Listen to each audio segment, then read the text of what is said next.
Hey, what's up, guys? This is MJ100K, and today we got to talk about a story that I saw about law enforcement. How are they going to pull over people that are driving way, way too fast? But first, we got to talk about Dane's story from last video.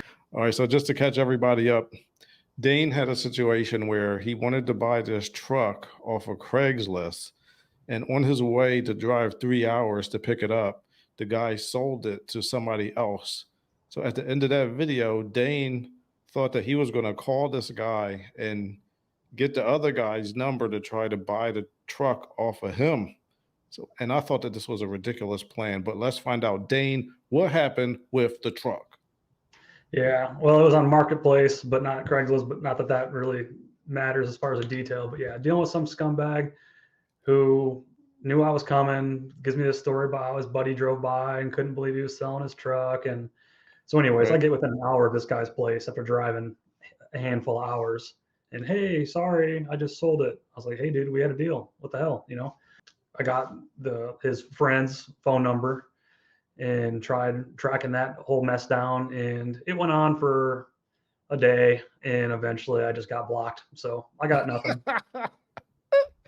I told you that. I told you that wasn't going to work. Yeah, but you know what? I'm working for someone else, and so I'm trying like hell to follow through and to come through. All right, so let's check out this story about the way police officers are going to stop all these shenanigans of Mhm. people driving too fast. Let's check out this article. All right, so this is from Car Scoops. I'll put the link in the description if you want to check out the whole article, but let's look at some of what is going on here. Mhm. New York and New Jersey police are willing to use various tactics to find and secure stolen vehicles. They include GPS tracking darts, Apple AirTags, intentional traffic jams, and more. Oh boy. Oh boy. Look, this is crazy. It's like right out of a movie, you know, like when the bad guys are like got in the computers and they're in the intelligence system and they're changing the traffic lights and Wasn't it? they're Was this worried. in Fast and Furious? I think it was, and I think it was in the Italian Job too. I remember it was in one of those movies. I think it was Fast and Furious, like one of Yeah. the Was not it the first three, but was it one of one the of the other Ocean ones, movies too? they like had a claw and it went and got on the vehicle and then they started losing like their electricity and stuff. Yeah. I have a hard time keeping track of the Fast and Furious movies. But if anybody remembers, let me know in the comments. I'm pretty sure it was in one of them, but Yeah, I think it's been in a few movies where somebody hacks into the control system and they start changing stoplights and causing wrecks or blocking stuff behind them so they can get away from the police. yeah. Now the police got it. Let's see. One seemingly low tech method is called mitigation plan, and it involves creating a traffic jam. Joseph Galata, the commanding officer on Staten Island, is to get the traffic slowed down enough so that we can get the car we're looking for stuck in traffic. With that mitigation plan calls for its closing down the bridges, shutting down parts of the highway, and then slowing that traffic down so there's no place for cars to go. Even if you can people like when you slow down all the traffic, if somebody's trying to get away from you, can't they just like go on the shoulder around the traffic anyway? Yeah, I guess it depends on the road. But yeah, you know, if you're on the highway, usually you've got like concrete barriers that are set up to where you can only go so far. So maybe there's enough of a shoulder to get by on, maybe not. Maybe in a place like that, they could figure out how to close something. I mean, drawbridges make sense, right? They can make a drawbridge go up.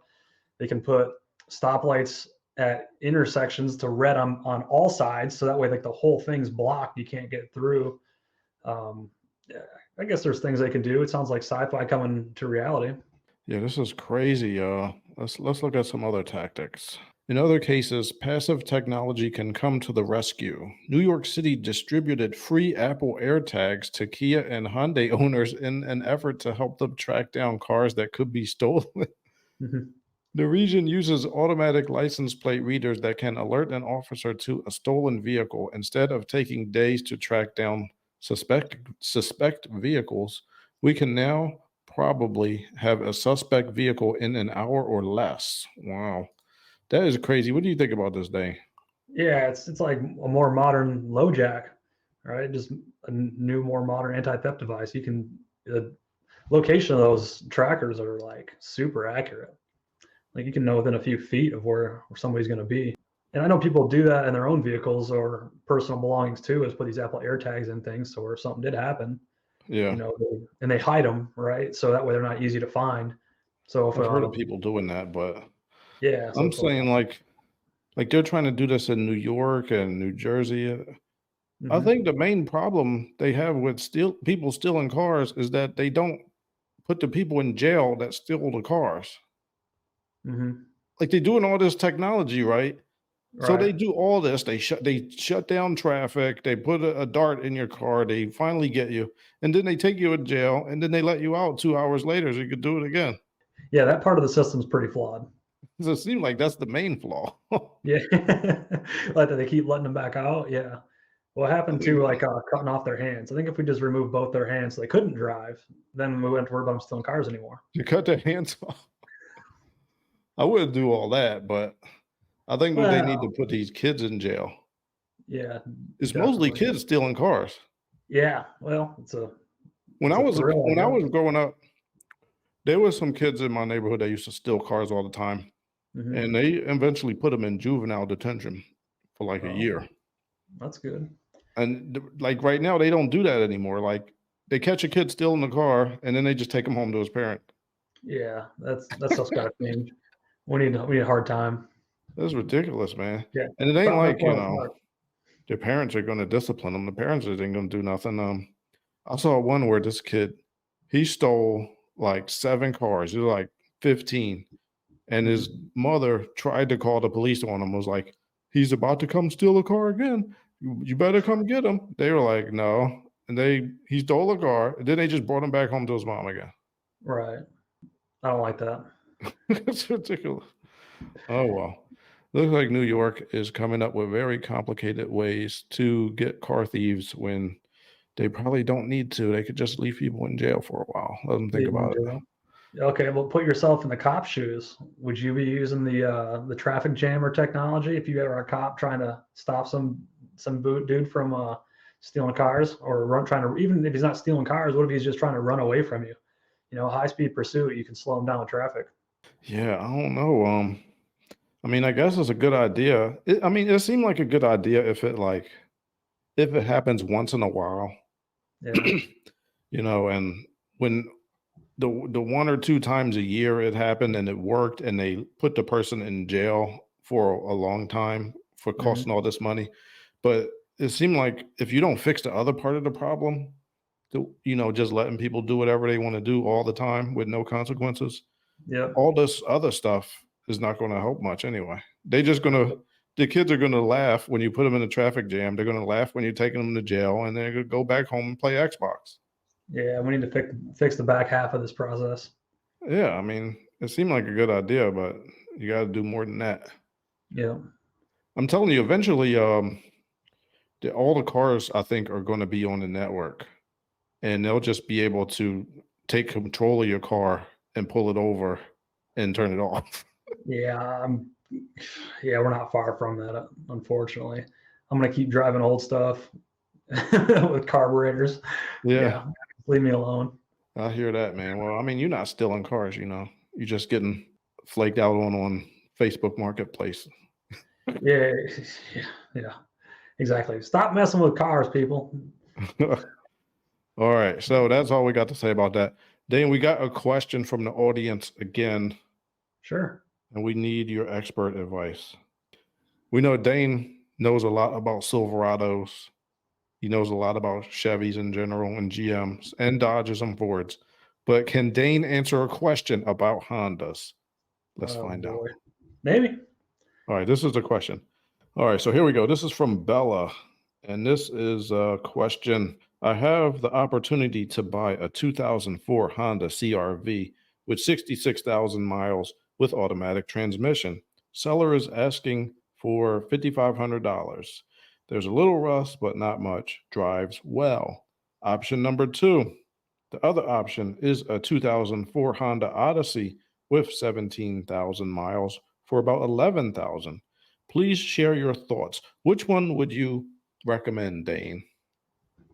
It'd be nice to have a little more information. Those are two drastically different sized vehicles. The CRV is a smaller car, but I do have a little bit of experience with them. I actually like the CRV, especially if they're all-wheel drive. I think some were front-wheel drive only, but the all-wheel drive CRV is pretty good. It usually has a four-cylinder in it. I think there was a six-cylinder option as well, but super reliable. They go well over 200,000 miles. So if you got 66,000 on it now, you can take it to 266.